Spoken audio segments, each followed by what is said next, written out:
Les marais constituent un des poumons de nos rivières de par leur capacité à stocker et restituer de l'eau.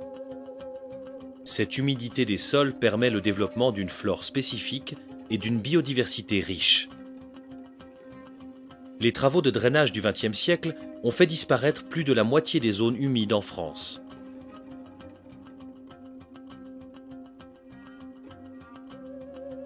Au cœur du massif jurassien, dans le parc naturel régional du Haut-Jura, la Lemme prend sa source vers 900 mètres, à côté de Saint-Laurent-en-Grandvaux.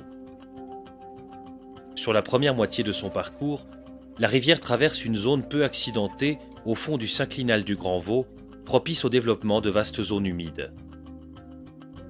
Les marais du Châtelet occupent une surface d'environ 60 hectares, entourés de versants boisés et de prairies agricoles. Dès le Moyen Âge, mais surtout dans les années 1960, de vastes travaux de drainage ont été menés pour tenter de les assécher et d'y maintenir une agriculture qui se mécanisait. Mais sans y parvenir. La zone a été abandonnée et partiellement colonisée par les saules. Dès la fin des années 90, le parc naturel régional du Haut-Jura, les communes riveraines et les pêcheurs entreprennent un vaste projet de restauration de la Lemme et de ses zones humides. Ce n'est qu'en 2011, après une longue phase préparatoire, que les travaux de bûcheronnage et de broyage de la végétation commencent. Cela permet d'accéder aux lits rectifiés qui seront bouchés, ainsi qu'au futur tracé. Le tracé théorique de la future Lemme a été défini en couplant les données cartographiques anciennes, les modélisations hydrauliques et les données topographiques haute précision type LIDAR. Sur le terrain, le tracé est jalonné en confrontant le tracé théorique reporté sur un GPS et la topographie de terrain observée au niveau laser. La préparation du chantier sert de support pédagogique aux étudiants en BTS du lycée de Montmoreau.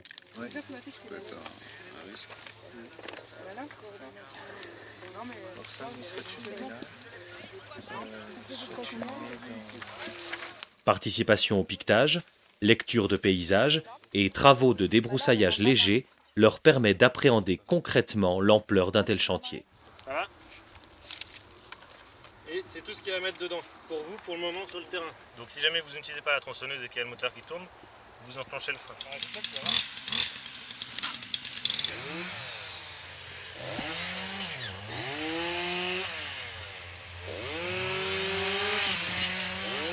Été 2012, les gros travaux commencent. Les futurs méandres sont creusés à la pelleteuse. Les matériaux extraits seront réutilisés pour boucher les anciens cours et les fossés. Tout le chantier se déroule au milieu d'un vaste marais, sur un sol parfois très humide et peu portant. Les engins utilisés doivent être spécifiquement adaptés à ce type de milieu.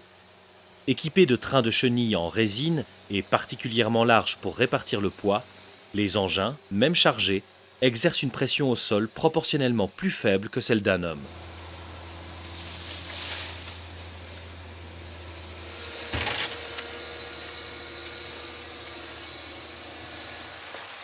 Les matériaux rocheux, calcaires, nécessaires pour les travaux sont nombreux.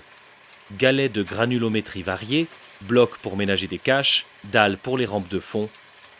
Ils sont spécifiquement choisis dans la carrière de Saint-Pierre, toute proche.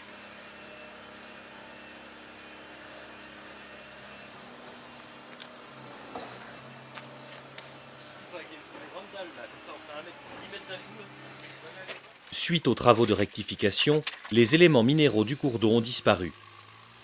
Les galets et graviers choisis en carrière selon une granulométrie adaptée sont répartis dans le nouveau méandre. Ils créent des points de diversification du courant, des points d'érosion, ainsi que des zones de cache pour la faune et de support pour la végétation. Ces apports seront progressivement complétés par le flux naturel de sédiments issus de l'érosion en amont du marais.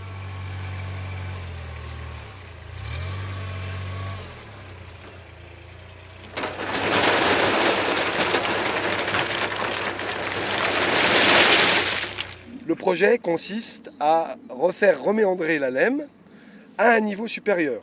Je dis bien les deux, parce qu'il y a un certain nombre de projets de restauration qu'on voit un peu partout et qui sont à mon avis voués à l'échec parce qu'on fait tourner les cours d'eau, mais à un niveau bas, pour éviter les inondations.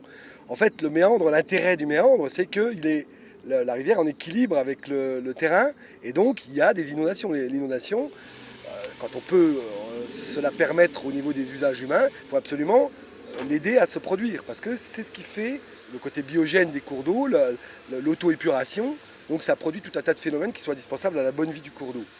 Une fois les nouveaux méandres creusés, il faut boucher intégralement les anciens lits et fossés. Dans un premier temps, ils sont curés pour retrouver un fond homogène. Des bouchons en panneaux de particules ou en fascines d'épicéa sont installés aux endroits les plus sensibles, comme les jonctions entre les fossés et le nouveau méandre. Une fois comblés, les matériaux et la végétation extraits lors du curage servent à recouvrir l'ensemble et permettent une reprise rapide de la végétation.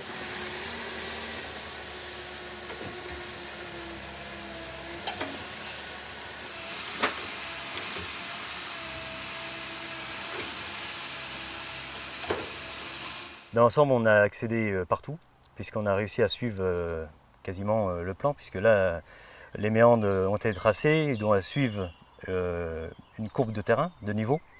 Et donc du fait, on ne peut pas aller se permettre de dire on va pas déporter de 5 mètres parce que c'est plus dur, ou de 10 mètres de l'autre côté. On est bien obligé de suivre parfaitement le tracé, le piquetage initial. Alors ce qui était compliqué aussi dans ces fossés, là, c'est, bon déjà, boucher un fossé c'est jamais simple, mais c'est qu'on avait le cours d'eau qui traversait parfois plusieurs fois les fossés. Donc il fallait installer des fascines, on a mis des panneaux aussi pour pouvoir couper la circulation de l'eau, pour remonter le niveau. La phase la plus compliquée, c'est de gérer l'eau, c'est-à-dire de ne pas boucher trop tôt, parce qu'après c'est un peu, pour passer ça devient très compliqué, voire impossible. Donc c'est de phaser la partie où on relâche l'eau dans le nouveau cours d'eau, la partie où on bouche le fossé, et la partie où tout ça se croise. Pour avancer dans le bon sens, sans se faire coincer à un moment et dire ah, bah là j'ai bouché trop tôt, et le lendemain matin arriver et se retrouver face à un étang. Les tracés rectifiés de la Lemme et de ses affluents appartiendront bientôt au passé. Comme dans un état naturel, les méandres multiplient par 2 le linéaire de cours d'eau dans le marais du Châtelet pour atteindre environ 5 km de ruisseaux fonctionnels. Avant de détourner l'eau vers les nouveaux méandres, la Fédération pour la pêche du Jura réalise une pêche électrique de sauvetage afin d'évacuer truites, vairons et loches franches qui peuplent l'ancienne Lemme et ses affluents. Ces poissons seront relâchés et recoloniseront les nouveaux lits créés. La mise en eau des méandres est une étape emblématique d'un tel projet. Pour la Lemme, cela se déroule le 12 septembre 2012. Un bouchon est créé sur le lit rectiligne et surdimensionné. L'eau monte pour atteindre un niveau d'équilibre et progressivement s'écouler dans le nouveau méandre.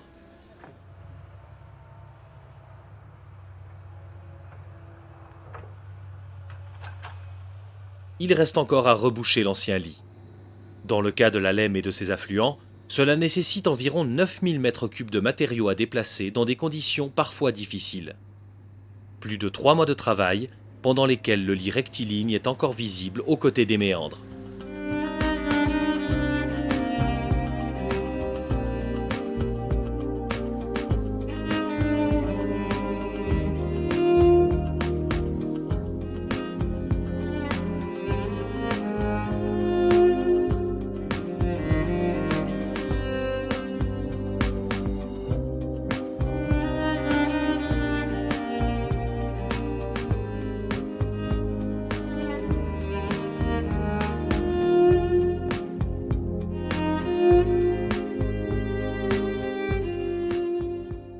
On est venu ici et on est revenu un peu plus en dessous et on est parti comme ça tout droit. Oui, mais alors, faudrait voir quand est-ce qu'on repart de l'autre côté. Moi je verrais bien là. C'était ça un des points clés, c'est de réussir à avoir travaillé à 3 organismes, donc le parc en tant que maître d'ouvrage et maître d'œuvre des travaux, l'entreprise Jura Natura Service par rapport à la conduite des travaux et le bureau d'études. Et c'est vrai qu'on a toujours travaillé à 3 en échangeant ensemble sur les choix stratégiques à faire. On a eu des particularités, c'est qu'on a eu un automne, un hiver et un printemps 2013 extrêmement humides. Et depuis le 12 septembre 2012, on a eu des crues à répétition sur la Lemme, ce qui a fait que le chantier qui s'est très bien déroulé au début a eu beaucoup de difficultés à poursuivre. On est dans une zone de tourbière, une zone très très mouillée, très humide. En plus des crues, on va dire, exceptionnelles pour ce cours d'eau. Pas forcément exceptionnel dans les ampleurs, mais dans la répétition, le fait que pendant tout l'hiver on a eu des crues successives et on a eu énormément de mal à finaliser le chantier, c'est-à-dire que pour reboucher l'ancien tracé de la Lemme, il nous fallait quelques jours successifs de périodes sèches pour pouvoir vraiment bien boucher et éviter qu'on ait des problèmes de fragilité. Et on les a trouvés ces jours successifs que début janvier 2013, à la faveur d'une période de gel et de neige. Voilà. Ce qui a été peut-être le plus délicat, c'est qu'effectivement on a mis énormément de temps, je pense, aux yeux de certains, pour faire avancer le projet, trouver les financements et finalement partir sur le projet qui était le plus ambitieux dès le départ et qui avait été présenté comme étant aussi celui qui était le plus efficace en termes de réhabilitation par le bureau d'études. Mais pendant un sacré bout de temps, on a quand même hésité parce que les sommes à trouver en termes de financement n'étaient pas évidentes du tout. Pour le parc, c'est un projet majeur. Mais c'est aussi un projet sur lequel, je pense, on a atteint les limites d'importance de chantier. Au-delà de cela, en temps passé, en financement à rechercher, ça me paraît, voilà, on est au top là, on est quasiment au taquet. Alors peut-être que ça va changer dans les années à venir, mais pour l'heure, avec mon expérience, je dirais que voilà, c'est vraiment l'idée que je m'en fais. Dès 2013 et même en été, les marais recommencent à vivre au rythme des inondations. Les plantes comme la molinie disparaissent progressivement et sont naturellement remplacées par une végétation adaptée. Pour les cours d'eau, ce sera plus long. L'eau fait son œuvre en érodant les berges, permettant à la végétation de se réinstaller. Des sédiments viendront diversifier le lit et la faune recolonisera ces nouveaux espaces.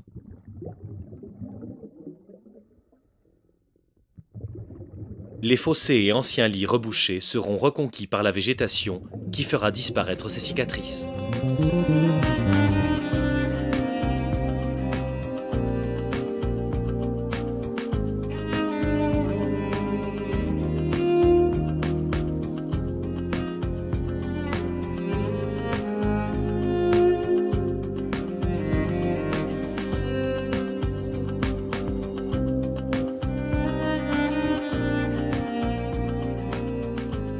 On s'est rendu compte que c'est finalement pas une fin en soi, et ça peut peut-être même être un début d'autres projets de restauration de cours d'eau, de zones humides.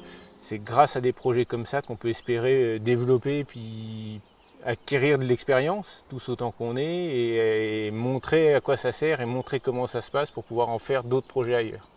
Déjà, s'investir dans un projet comme ça, c'est bien sûr avoir à cœur à son terroir. Comme on dit, je suis d'origine paysanne, je suis bien enraciné à Fort-du-Plaine, et redonner à la terre ce que la terre vous a donné, c'est le plus beau des remerciements. La Lemme a retrouvé un lit méandriforme. Ces crues s'étendent à nouveau dans les marais du Châtelet qui reprennent vie.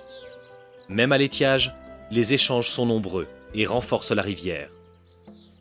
Pendant 50 ans, l'eau fut combattue. Elle est à présent devenue l'allié de l'homme dans son combat pour la sauvegarde de la biodiversité.